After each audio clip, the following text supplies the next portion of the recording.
In 1927, a guy named Werner Heisenberg got a clever idea. And like lots of clever ideas, Heisenberg's combined stuff from seemingly unrelated things. In this case, statistics, commutator algebra, that's just a way to track things when A times B doesn't equal B times A, and operators, which makes sense if they operate on something, say psi, that results in a constant times that same something, psi again.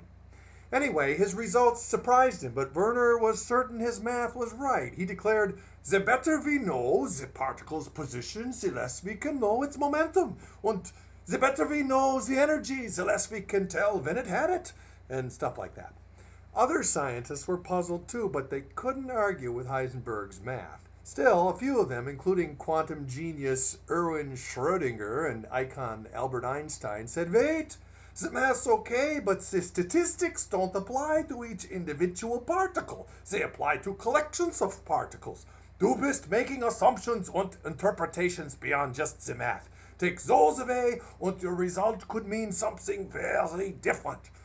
But by the 1930s, hip scientists thought old Uncle Albert a fuddy-duddy. So, with the help of Niels Bohr, Heisenberg's interpretation won the day. And we still live with it. But is it right? In those days, duality, the idea that a particle is wave-like and a wave particle-like, was new and exciting. After all, you can know where a particle is, so we think, but how can you say exactly where a wave is? You can't localize it to a single place. Why? Because it's an irreducibly complex system with lots of parts working together, just like a mousetrap. A mousetrap has lots of parts, but the whole thing is all the parts put together. Well, you'd think duality would make them say, hey, particles must be irreducibly complex too. But they didn't. In fact, lots of scientists before Heisenberg tried to develop models of the atom, and the electron, and the proton, hoping to explain all these strange and wonderful properties. But ironically, the spin from Heisenberg's inequality made him say just the opposite.